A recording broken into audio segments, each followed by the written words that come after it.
Ассаламу алейкум, достар, сіздермен Акон Тажибаев.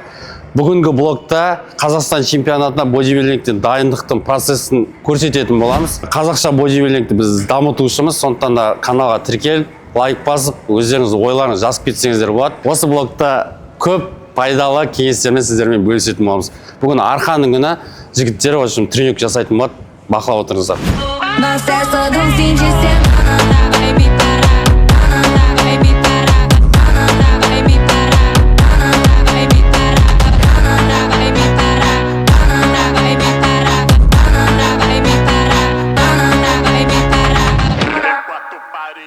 Бір күн арқаның күні 50 рет турниктен бастаймыз, потом уже тренажерда жасайтын боламыз. Давай кеттік жеге. 50 рет турник ұртсақ та каждый подход максимально.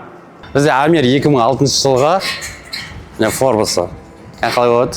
Еще дұрыс питание ұстамайды. Дәулет 2004 жылға біздің натуральный атлетіміз, ешкім сенбейді айтса, но на самом деле натурей ешқандай фармакологиясыз, чисто питание, тренировка, даже спорт питание ішпейді. Ішесек те ішпейді. Ерал бізде 2005. Нұржан, сен қай жылғы едің? 2002 бұл. Я? Мынау 2006 азамат. Ислам бізде 2003. Мен управляющий. Кстати, вообще балдардың бірінші жарыстары бәрінің. Дәулеттің екінші жарысы, я? Айбебетен. Үшінші жарысы Дәулет өзі Қазақстан чемпионы болды, юниордан. Памужикам болды. Памужикам бірінші орын болды, я? Памужикам бір, Қазақстанда 2. Қазақстанда екінші орын алды. Енді бұйыртса енді абсолют кеп тұр, формасын қарсаңдар, вообще сухой болып тұр қазір. Генетика целом жақсы, эстетика бар, харизма бар. Енді иншаллах осы жолы бірінші орын еще абсолют кеп отыр. Че там, Дәулет, сен өзің не ойлайсың? Қандай вызов тастайсың? Дайындалғаннан кейін максимально дайындалу керек. Құдайдан тез сұрасаң бие береді дейді, жоғары қарай ұмтыламыз ғой. Баша, Дәулеттің амбициясы болашақта мистер Олимпия деп тұр. Бодибилдингке кәдімгідей берілген бала. Ойлаңыздаршы, еще фармасыз осындай дене шығарып тұр. Потом уже уақыт өте келе фарма қосқан кезде денесі қалай болады. Пока что осымен абсолютно алып тастаймыз. Ералы бір жыл бұрын админ болып келген бала маған. Қазір уже тренер болып, курсты оқып алып бізден, еще қазір тренер болып, клиенттер көп и формасын өзгертіп отыр. Тоже бірінші рет жарысқа шығайын деп отыр. Что там, сушка қалай отыр сенде? Нормально, қиындау екен бірақ. Кеше туған күні болған ғой, жиямай отыр да көзі, қызығып ше, қиналып отыр. Но в целом это нормально. Бодибилдинг вообще дисциплинаны жақсы көреді. Өзіңнің настройың қалай бірінші орын алатыныңа өзіңнің іште сенім бар ма? Ешкім шанс жоқ қой, алып кетемін по-любому. Юниор пока 2006 жылғы жас балдар.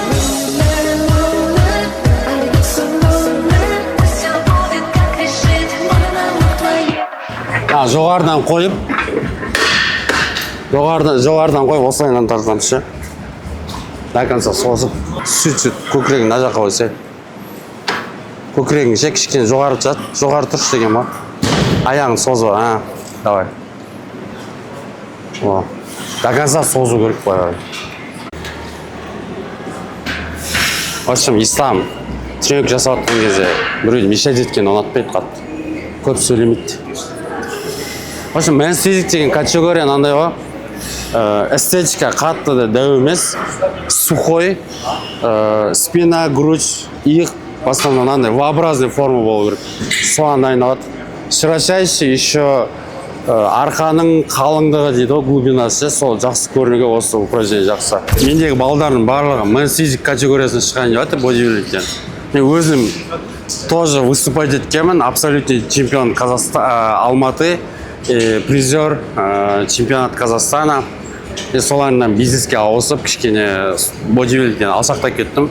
Бірақ бұйыртса барлығын делегировать етіп, алда уақытта өзім қайтадан қатысам деген ойдамын. Пока балдар дайындап жатырмын.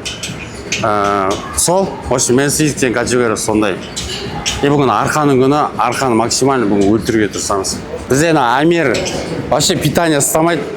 Бірақ негізінде генетика жағынан ең мықты бізде Амир ғой. Бірақ кішкене ми жоқ та, питание ұстамайды. Гина шығарып жүрген кішкене, я? жарысқа қатысатын ой бар ма енді? Әлде жарыс болғанына қатыспай қалмайсың ба? Қатысам ғой. Қатысам, смело. Настрой қалай болып тұр? Настрой бешеный. Питание ұстайсың ба, ұстамайсың ба? Бірақ 12 күн, 10 күн неге қалды? Алматы чемпионатына қалды. 27-сіне еще не бар? Қазақстан бар. Шығам құдай қаласа. Жазды ма? Иә. Вот қарап отырсыздар. Ол ато 2 күн, 3 күн қалған кезде шықпай қалатын әдеті бар. Арқан глубинасы жақсы болып келе жатыр екен, бірақ ширана көп шығару керек дау жаса. Видеодан көрініп тұр ма? Мощный болып тұр ма арқасы? Арқасы мощный болып тұр ма? Мынандай спинаның глубинасы мощный көрініп тұр ғой. Питание сен бұзып жүрген сияқтысың ше, Ера. Бұзба. Шыда максимально. Суперсет жасайық қазір. Тяги нижняя блока и сразу суперсет австралийский тяги деген бар. Соны жасайық. Формасын көрсетсей. На пампе болып тұр. Әлде де су бар әлі, кішкене зүйір бар. Әлде де сухой болу керек. Осы мән физик жағында сухой болмаса орын алмайды. Қанша жерден ісініп тұру мүмкін, бірақ сухость болмаса максимально жир аз болу керек қой. Суын жақындаған кезде, бір аптаған кезде суын шығарып тастаймыз. Оған дейін майын құрту керек. Егер де кішкене май болып, су болып заливать етіп қалса, ол кезде железді орын бермейді.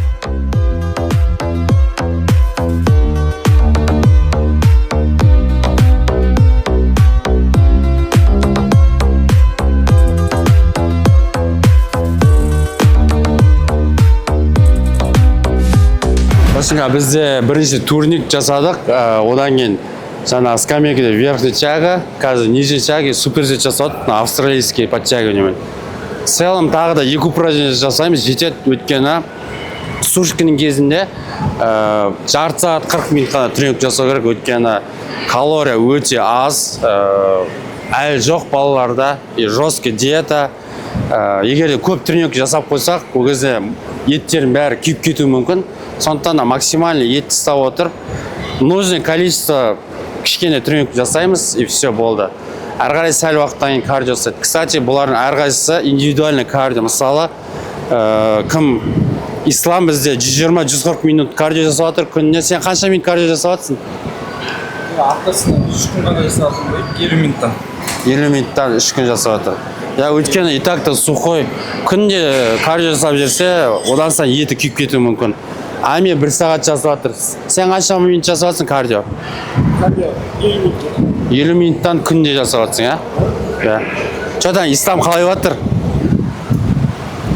Өзім ән бермейсің ғой, наушникпен өзің кайфыңда жүр ғой. Қалай осы жарысқа дайындық? Жақсы. Өшіріп тастайсың да? Фокус полный. Жарысқа да просто басқалар сияқты тренировканың кезінде әңгіме айтқанды ұнатпаймын. Айттым ғой, бұл тренировка жасаған кезде көп сөйлеспейді. Бірақ енді сонда да ютубқа блог түсіріп жатыр енді. Сәл принциптерін аттап, неғып жүр, айтып жүр. В целом негізі, тренировка жасаған кезде мән бермей, ешнәрсе қарамай тренировка жасау керек. Бірақ біздің принцип қазақ бодибилдингін дамыту, қазақша фитнес дамыту, в общем, жас балдардың бәрін спортқа неғылу, баулуға. Сондықтан да өз кеңестеріңмен бөлісіп жүр. И осы сенің бірінші жарысың, вообще, что ты планируешь осы жарыста? Жарыста просто сценаға шығу емес, мақсат как минимум First Cup'ın может чемпионы болу и өзімнің планымда юниорда тройкаға кіріп, по мужикам пятеркаға кіру. Вот как минимум деген план, бұйыртса иншаллах, иә? Как минимум. Одан кейін тағы 1-2 пландар бар. Оны енді Құдай бұйыртса көреміз, көре жатармыз. Форма байланысты. Ол пландар да соған байланысты орындалады деген үміттемін. В общем, настрой бешеный. Негізі мен де сөйтіп ойлаймын, негізі барлықтарына айтам. Жарысқа баратын болса, бірінші орын аламын деп бару керек, либо вообще жарысқа дайындалмау керек. Примерно исламда сондай настрой. Қатты шілей андай розовый очкиді киюдің қажеті жоқ. Мынандай балдар абсолютно ұтамын деп тұрады. Формуларына қарау керек, кішкене уровень түсіну керек. Қазір бодибилдинг Қазақстанда қатты дамып баратыр. Қазір көп затты открыто көрсетіп жатыр. Енді сондықтан қазір мүмкін емес зат жоқ қой. Барлығын көзі жетіп жатыр деп ойлаймын. Бірақ натурен андай балдар бар. Абсолютный чемпион боламын дейді, бірақ күнде макси чаймен горилланы ұратын балдар да бар. бар. Спорт жейтіндер Өзіміз бар. көзіміз жетіп жатыр. Сондықтан Сушка да. дейді да, суши жеп отырады, диетический негізі бұл деп қояды ше, ондай зат болмайды. Жарысқа сушка деген затты мен басымызға өткізіп жатырмық қой. Өте қиын зат, еще келіп балдар тренер болғылар келеді өмірінде. Не то что сушка, даже бұрын бір күреспен айналысып, бір бокспен айналысып, бір вес гонять етіп көрмеген, келіп еще біреуге қалай арықтау керегін үйреткілері келеді. Сол. Ол білім одно, но практика деген бәрі басқа затты көрсететініне біз көзіміз жетіп жатыр қазір. Ладно, бодибилдингмен жас балдарға общем, вообще спортпен айналыспай жүрген балдарға не ақыл айтасың общем жас балдарға? Спортпен айналыспайтындарға спорт бұл тек қана дене шығару емес, бұл спорт деген өмірде өте қатты көмегін тигізеді. Біз элементарно өзіміз целый день жақсы жұмыс істеу үшін таңертең келіп кардио жасаймыз, тренировка жасаймыз, себебі күнің продуктивный өтеді. Ал спортқа енді келіп кішкене форма шығарып, профессиональный спортпен айналысқысы келетіндерге мен всегда өзім инстаграмда да айтамын, тұрақтылық, стабильность, тұрақтылықсыз ешқандай жетістікке жету мүмкін емес. Sometimes all I think about is you. Late nights in the middle of June. He waves been faking me out.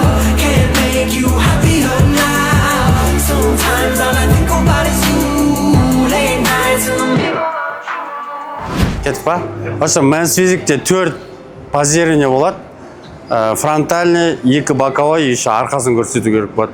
В целом, бір атлетті алып, индивидуально қарайтын болсаң, оның минустарын білмейсің да. Ал в целом, бүкіл сценада болсын, либо осындай бірге салыстырсаң, кімнің сухасы жақсы, кімнің қай жері отстает, басқалармен салыстыру арқылы білесің да. Сондықтан да полненько позирование жасаймыз, көреміз формаларын қалай болып тұрғанын. Көрдіңіздер ма, өзі кімнің сухой екенін, кімнің қай жері отстает екенін осындай көп басқалармен салыстыру арқылы білуге болады. Вот реально сценада сол решать етеді. Кімнің кондициясы жақсы, кімнің самый минимальный жиры болады ғой. Соған байланысты оценка береді. Давайте фронтальный позирование жасайық. Көрейік. Бұлай маған қарай жасаңдар. Давай. Кім тамақ жеп алды? Көрініп тұр, сен ше? Көрейік ал. Ұзақ уақыт тұратындар. Самый екеу су қойып тұр үшеу. Қалғанда әлде де су. О. Нормально. Аза залитый, Нұрлан залитый. Питание ставып жүрген жоғы көрініп тұр. Нұржан, сен позированиең вообще дұрыс емес әлде де. Прессің қыса деді. Қайтадан бетіп кеттің сен. Жоқ, алда кішкене шығар арқаңды. Прессің қыса әлде де. Бір қолыңды не қылмайсың ба? Прессің әлде де қыз. Осылай болу керек. Шығар. Прессің қысай. Сен қолыңды бетіп тұрмаш. Қолыңды түзу тұрсынш. Прессің қыс әлде де. Қыс әлде де. Қыс. Аямай қысса ауан деп шығартса да. Ислам нормально. Әлде де кассыйны. Добивать ет. Бля, грудь остает әлде де ислам. Грудь әлде де керек. Сен ыңғайсыз тұрсың. Босста прессің ана қыс. Әлде де шығар бұлай. Қолыңды бұлай жасама да кішкене ашы. Прессің қысын. Сәл нормально. Сәл кей жатыр. Қолдарында кішкене төмен қойсан өш. Нұржан, прессің қыс. Уже басқа, я? Пидес басқа болып кетті. Кішкене просто артқа өйсіп, жоқ, жаңағындай тұр. Ой жасаш. Сен түзу тұрмасай, судьялар астында, бля, пидес. Енді пидес болып кетті арқа. Дәл осылай істеш, Дәулет. Сразу автоматически істеп үйрен. Бірақ аш, қатты жауып жүрін. Бағана бірінші өзіңдікінде істеш, кәмен қойып берем қазір. Өзіңдікін істедің.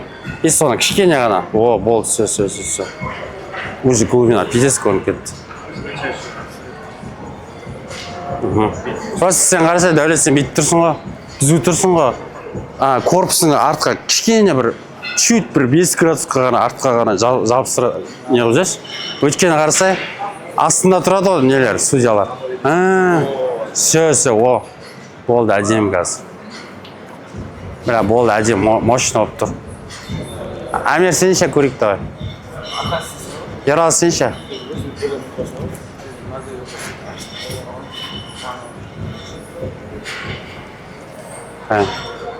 Тоже надо да сека бит көрші кішкене. Чуть-чуть. Осылай, жоқ. Дейсеш, болды сол. Білдіртпей ғана ше.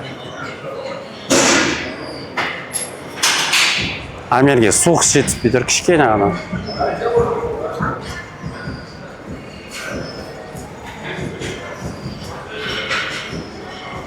Ералының арқасы не жақсы пәйде. Бірақ қисық болып тұрма, кішкене ғана. Әлі арқада етің бар, соны сухой қылу керек. Етің бар, соны әлі де сухой қылу керек та, и побольше шығару керек. Аха, енді қазір кішкене жауыз, кішкене все болды. О, нормально. Көрмесің, осы кезде кішкене грудь жетіспейді, и сухость жетіспейді. Арқа вроде норм. Ага, а фронталка давай. Ай, боковой. Ага. Сендер де қарап отырыңдар. Осы кезде шеш, ислам сен грудіңше демеш, көкірегін шығарып тұрып жасаш былайынан мынаны. Уже басқа. На, иығыңды бүйтіп, иығыма да, істеме да, прессін қысен да. Дәулет, четко, нормально. Давай, арқа.